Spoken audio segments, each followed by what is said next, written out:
براكينها تنمو حتى كونت قارة واحدة يسميها العلماء باسم القارة الأم أو أم القارات. هذه القارة الأم فتتها ربنا تبارك وتعالى بشبكة من الصدوع، وبدأت القارات تنزاح متباعدة عن بعضها البعض حتى وصلت إلى أماكنها الحالية، ولا تزال القارات تتحرك إلى يومنا هذا، ولكن بمعدلات تسجلها الأجهزة ولا يدركها الإنسان. وفي كل الحالات واليابسة قطعة واحدة، والقارات أقرب منفصلة، ولكن أقرب من أوضاعها الحالية. وفي الوضع الحالي كانت مكة المكرمة في وسط اليابسة تماما.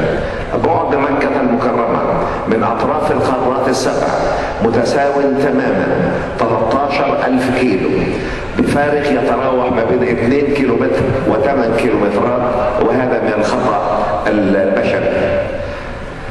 من غريب الأمر أننا نرى في عقيق اليمن، وهذا العقيق امتدحه الرسول صلى الله عليه وسلم، نرى عقيق اليمن بداخله صورة للكعبة، الصورة التي ترونها على يمين الشاشة. الكعبة على جزيرة محاطة بالماء.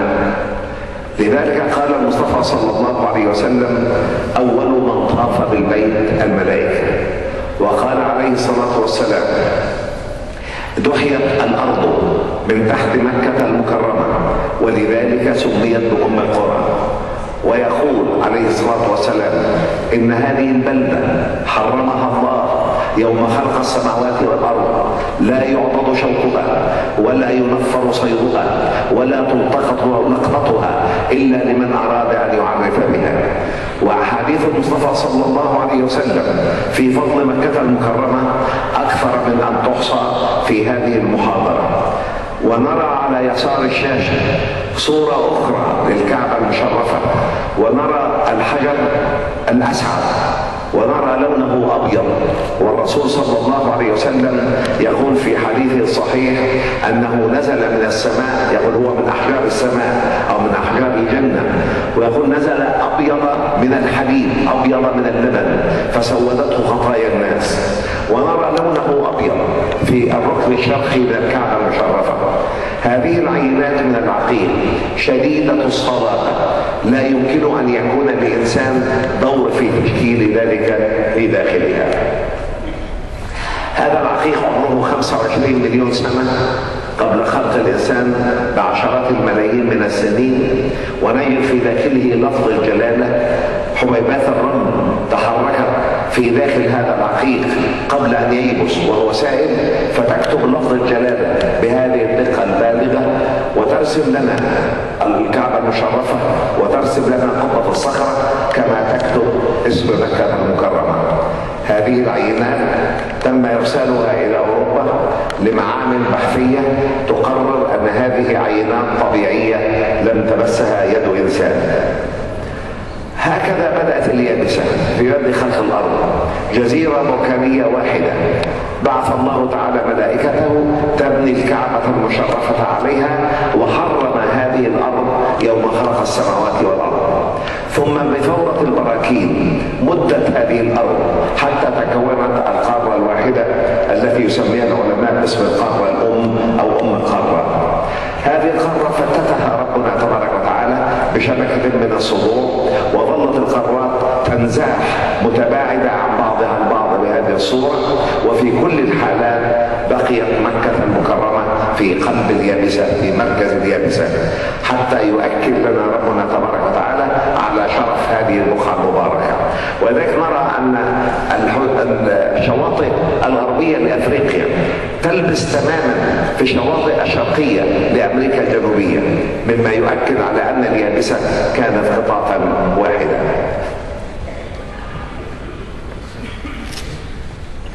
نرى هكذا تفتتت القارة الواحدة إلى 7 قارات الرئيسية الحالية، ونتيجة لهذا التفتيت بعدت القارات عن بعضها البعض، وبقيت مكة المكرمة في وسط اليابسة.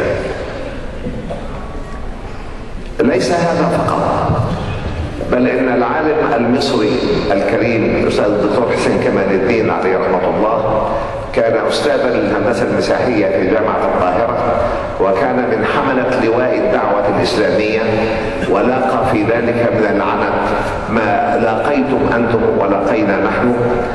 في مطلع السبعينيات طلبته المملكة العربية السعودية ليحدد اتجاهات القبلة من مختلف المدن الرئيسية في العالم، وحينما درس اتجاهات القبلة وأسقطها على خريطة مسطحة ثبت له توسط مكة المكرمة من اليابسة، وكان أول من أثبت ذلك بقياسات أرضية صحيحة. ثم ثبت له أيضا أن خط طول مكة المكرمة هو خط الطول الوحيد الذي لا يوجد عنده انحراف مغناطيسي. ما معنى هذا الكلام؟ الأرض لها شمال حقيقي واحد حدده لنا ربنا تبارك وتعالى بالنجم القطبي، والنجم القطبي نجم وضعه ربنا تبارك وتعالى على استقامة محور دوران الأرض، فنحدد به الشمال الحقيقي. امتداده جنوبا الجنوب الحقيقي، عمودي عليه يمينا الشرق الحقيقي، ويسارا الغرب الحقيقي. ولكن حينما نقيس على الأرض نقيس بالبوصلة، هذه البوصلة تقيس الشمال المغناطيسي. الشمال المغناطيسي يعني لا ينطبق على الشمال الحقيقي، لأن قطبي الأرض المغناطيسيين يتجولان حتى ينقلبا حتى ينعكسا، فباستمرار في زاوية ما بين الشمال الحقيقي والشمال المغناطيسي يسميها العلماء زاوية الانحراف المغناطيسي. هذه الزاوية عند خط طول جرينتش الذي فرضته بريطانيا على العالم بحد السيف 7 درجات ونصف إلى الغرب، فشوهوا خرائط العالم. عند خط طول مكة المكرمة ينطبق الشمال الحقيقي مع الشمال المغناطيسي، ولا يستطيع العلم أن يفسر ذلك أبدا. هذه كرامة جعلها ربنا تبارك وتعالى لمكة المكرمة حتى تشهد لهذه البلدة بالخصوصية وبالكرامة. كما تروا في هذه الصورة خط طول مكة المكرمة ينتصف الأرض تماما بما يقع إلى الشرق منه شرق وما يقع إلى الغرب منه غرب. فاقترح الدكتور حسين كمال الدين عليه رحمة الله يعني أن تتقدم الدول الإسلامية إلى المؤتمرات العالمية بضرورة أخذ خط طول مكة المكرمة خط طول الأساس بدلا من خط طول جرينتش الذي فرضته علينا بريطانيا بحد السيف. ولو تم ذلك لنبهنا العالم كله مسلمين وغير مسلمين إلى كرامة مكة المكرمة وإلى صدق النبوة المحمدية الشريفة وإلى حرمة هذه البقعة التي حرمها ربنا تبارك وتعالى يوم خلق السماوات والأرض. كثير من المسلمين يتخيل أن الحرم المكي هو المسجد المحيط بالكعبة. الحرم المكي وادي كبير طوله 30 كيلومتر وعرضه 20 كيلومتر ومساحته 600 كيلومتر مربع. ومن الغريب أن حدود هذا الحرم وضعتها الملائكة، وجاء جبريل يعلم كل أنبياء الله هذه الحدود كما جاء لمحمد صلى الله عليه وسلم. يقول سيدنا رسول الله صلى الله عليه وسلم في حديثه الصحيح: إن الحرم حرم مناء من السماوات السبع والأرضين السبع. مناء يعني على استقامة في اتجاه على قصد. إن الحرم حرم مناء من السماوات السبع والأرضين السبع. ما معنى هذا الكلام؟ سأل المصطفى صلى الله عليه وسلم جمعا من الصحابة قال لهم: أتدرون ما البيت المعمور؟ قالوا: الله ورسوله أعلم. فيقول صلى الله عليه وسلم: هو بيت في السماء السابعة على حيال الكعبة تماما، حتى لو خر لخر فوقها، يدخله في كل يوم 70,000 ملك، فإذا خرج آخرهم لا يعودون. يعني الكعبة المشرفة في وسط الأرض الأولى، ومن دونها 6 أرضين، ومن حولها 7 سماوات، ومن فوقها كعبة الملائكة البيت المعمور، وكعبة الملائكة تحت عرش الرحمن. هذه بقعة لها خصوصية ليس فقط في الأرض ولكن في الكون كله. في الكون كله مكة المكرمة جعل لها ربنا تبارك وتعالى موقعا خاصا لا يشابهها في أي موقع آخر على الأرض. فقال صلى الله عليه وسلم: إن الحرم حرم مناء من السماوات السبع والأرضين السبع. وأحاديث رسول الله صلى الله عليه وسلم أكدت لنا أن الأرضين السبع كلها في أرضنا هذه 7 قرى يغلف الخارج منها الداخل فيها، وأي هزة أرضية طبيعية أو صناعية ترسل لنا الفواصل بين هذه الأرضين السبع بدقة فائقة. يقول سيدنا رسول الله صلى الله عليه وسلم في حديث طويل: خلق الله آدم على صورته طوله 60 ذراعا. وآخر الحديث يقول فيه سيدنا رسول الله: فلم يزل الخلق ينقص بعض حتى الآن. وهذا الحديث من أعظم المعجزات العلمية في أحاديث رسول الله صلى الله عليه وسلم، لأن علم الوراثة يؤكد لنا على أن البشر جميعا الذين يملؤون جنبات الأرض اليوم، والذين عاشوا وماتوا من قبلنا، والذين سيأتون من بعدنا إلى قيام الساعة، كنا جميعا في صلب أبوينا آدم وحواء عليهما السلام، وكنا في هيئة شفرة وراثية.